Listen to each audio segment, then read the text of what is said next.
సంపూర్ణ కార్తీక మహాపురాణము మూడవ రోజు పారాయణము పంచమాధ్యాయము. ఓ శివధనుస్సంపన్న జనకరాజా, శ్రద్ధగా విను. మనము చేసిన పాపాలన్నింటినీ నశింపచేయగల శక్తి ఒక్క కార్తీక మాస వ్రతానికి మాత్రమే ఉంది. కార్తీక మాసములో విష్ణు సన్నిధిని ఎవరైతే భగవద్గీత పారాయణమును చేస్తారో వారి పాపాలన్నీ కూడా పాము కుబుసములాగా తొలగిపోతాయి. అందున 10-11 అధ్యాయాలను పారాయణ చేసేవారు వైకుంఠానికి క్షేత్రపాలకులవుతారు.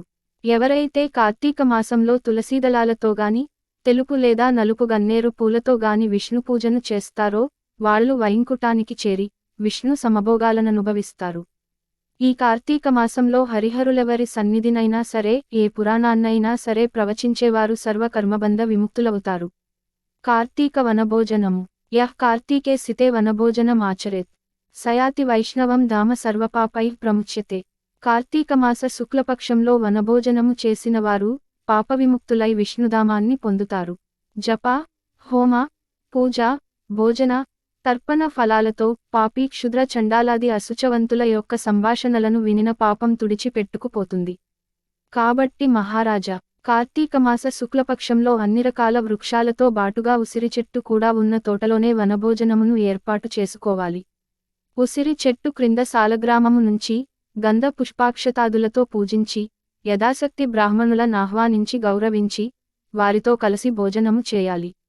ఇలాగున కార్తీక మాసములో వనభోజనాన్ని ఎవరైతే నిర్వహిస్తారో వాళ్ళు ఆయా కాలాలలో చేసిన సర్వపాపాల నుంచి తెములుకుని విష్ణులోకాన్ని పొందుతారు.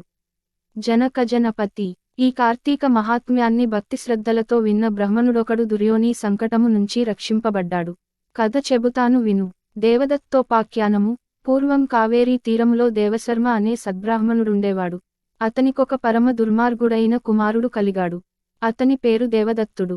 అతగాడి దుష్ట ప్రవర్తనలను గుర్తించిన తండ్రి అతగాడిని పాపవిముక్తుని చేయాలని సంకల్పించి, నాయనా, రోజూ కార్తీక ప్రాతః స్నానాన్ని ఆచరించు. సాయంకాలమున హరి సన్నిధిలో దీపారాధనమును చేస్తూ ఉండు.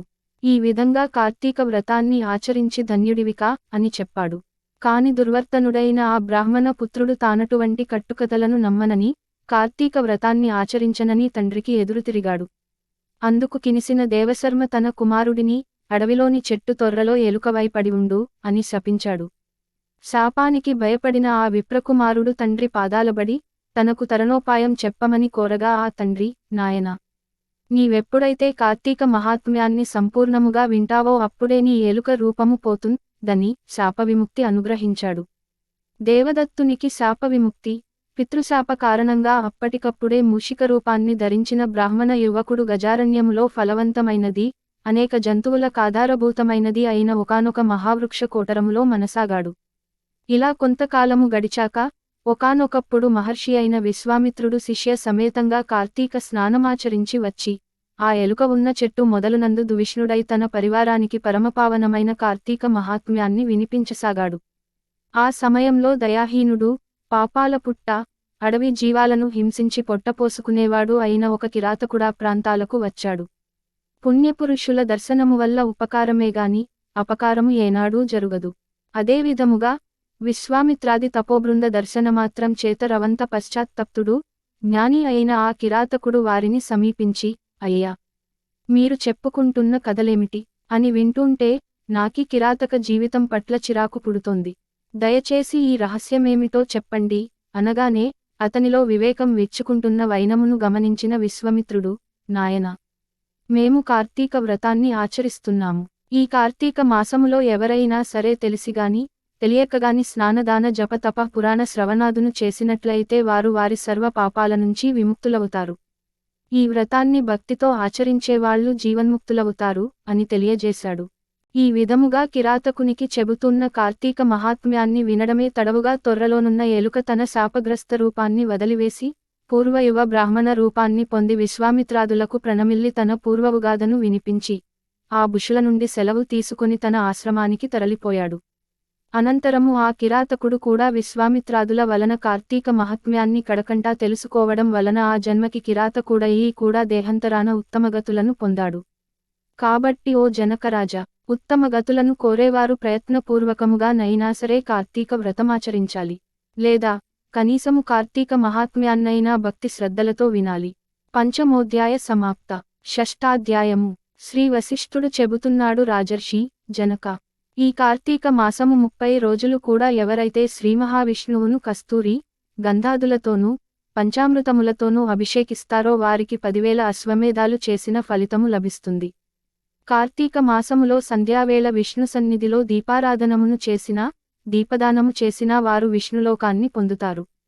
ప్రత్తిని శుభ్రపరచి దానితో వత్తిని చేసి బియ్యపిండి లేదా గోధుమ పిండితో ప్రమిదను చేసి ఆవునేతిని పోసి ఆ ప్రతివత్తిని తడిపి వెలిగించి ఒకానొక సద్బ్రాహ్మణుని ఆహ్వానించి చివరి రోజున వెండి ప్రమిదను బమిడి వత్తిని చేయించి వాటిని బియ్యపు పిండి మధ్యన ఉంచి పూజా నివేదనాదులను పూర్తిచేసి బ్రాహ్మణులకు భోజనము పెట్టి అనంతరము తాము స్వయంగా దీపదాన మంత్రం సర్వజ్ఞానప్రదం దీపం సర్వసంపశుభావహం.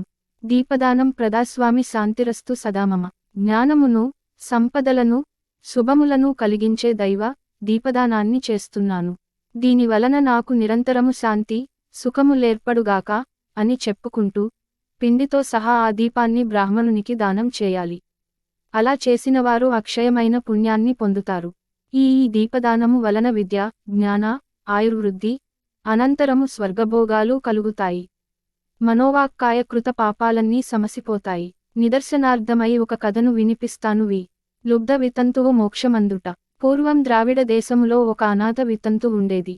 ఆమె రోజూ భిక్షాటనమును చేసి వచ్చిన దానిలో మంచి అన్నమును కూరలని విక్రయించి తాను దూషిత అన్నముతో తృప్తిపడుతూ డబ్బును వెనకేయసాగినది.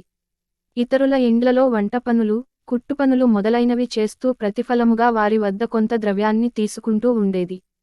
అదిగాక ద్రవ్యభిక్షాటన కూడా చేసేది. ఇలా నిత్య ధనార్జనాలగ్న మానస అయిన ఆ వితంతువు డబ్బు సంపాదించడమే తప్ప ఏనాడూ హరినామస్మరణ చేయడంగాని హరికథనో పురాణాన్నో వినడంగాని పుణ్యతీర్థ సేవనమును గాని ఏకాదశి ఉపవాసమును గాని చేసి ఎరుగదు. ఇటువంటి లుబ్ధరాలింటికి దైవవశాన శ్రీరంగ యాత్రీకుడైన ఒక బ్రాహ్మణుడు వచ్చి ఆమె స్థితిని చూసి ఆమెకు నరకము తప్పదని గుర్తించి జాలిపడి ఆమెను మంచి దారిలో పెట్టదలచి, ఓ అమాయకురాలా, నేను చెప్పేది శ్రద్ధగా విని ఆలోచించుకో. ఈ కేవలము చీము నెత్తురు మాంసము ఎలుకలతో కూడుకుని సుఖదుఃఖ లంపటమై ఉన్నదే తప్ప ఈ తోలు శరీరము వట్టి అశాశ్వతమని తెలుసుకో. నేల నీరు నిప్పు నింగి గాలి అనే పంచభూతాత్మకమైనదే ఈ శరీరము. ఈ దేహము నశించగానే ఆ పంచభూతములు కూడా ఇంటి కొప్పు మీద కురిసి నలుదిక్కులకు చెదరిపోయే వాననీళ్లలా చెదరిపోతాయి. నీటి మీద నురుగులాటి నీ తనువు నిత్యము కాదు. ఇది శాశ్వతమని నమ్ముకున్నట్లయితే ఆశల అగ్నిలో పడే మిడతలవలె మసి కావడమే తప్ప మేలనేది లేదు. మోహాన్ని భ్రమలను వదిలిపెట్టు. దైవమొక్కడే శాశ్వతుడని సర్వభూతదయకారుడని గుర్తించు. నిరతము హరిచరణాలనే స్మరించు. కామమంటే కోరిక, కోపమంటే దురాగ్రహం, భయమంటే ఆత్మనాత్మీయ భంగత, లోభమంటే ధనవ్యయ చింత, మోహమంటే మమతాహంకారాలు. ఇటువంటి ఈ ఆరింటిని వదిలిపెట్టు. నా మాట విని ఇకనుంచైనా కార్తీక మాసములో ప్రాతఃస్నానాన్ని ఆచరించు. విష్ణుప్రీతికై భగవదర్పణంగా దీపదానము చెయ్యి. తద్వారా అనేక పాపాల నుంచి రక్షించబడతావు అని హితవు చెప్పి తనదారిన తాను వెళ్ళిపోయాడు. అతగాడి వచోమహిమ వలన ఆమెకు జ్ఞానోదయమైంది. తను చేసిన పాపాలకై చింతించినది. తాను కూడా కార్తీక వ్రతాన్ని చేయాలని సంకల్పించినది. అందుచేత ఆ సంవత్సరములో వచ్చిన కార్తీక మాసాననే వ్రతాచరణమును ప్రారంభించినది. సూర్యోదయ వేళకల్లా చన్నీళ్ల స్నానమును, హరిపూజ, దీపదానము, పిదప పురాణ శ్రవణము ఈ విధముగా కార్తీక మాసము నెల రోజులు ఆచరించి చివరి రోజున చక్కగా బ్రహ్మణ సమారాధన కూడా చేసినది. తక్షణమే ఆమె బంధాలు నశించిపోయినదై విగతాసువై విమానారూఢురాలై శాశ్వత స్వర్గభోగ సౌఖ్యాలను పొందినది. కాబట్టి రాజా, కార్తీక మాసములో అన్నిటికంటే ప్రధానమైనది దీపదానము.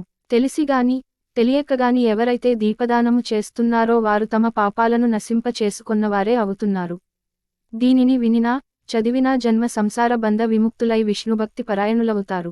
ఏవం శ్రీస్కాంద పురాణాంతర్గత కార్తీక మహాత్మ్యే షష్ఠోధ్యాయ సమాప్త. 3వ రోజు. నిషిద్ధములు ఉప్పు కలిసినవి ఉసిరి. దానములు ఉప్పు. పూజించాల్సిన దైవము పార్వతి. జపించాల్సిన మంత్రము ఓం పార్వత్యై పరమేశ్వర్యై స్వాహ. ఫలితము శక్తి సౌభాగ్యము. 3వ రోజు పారాయణము సమాప్తము.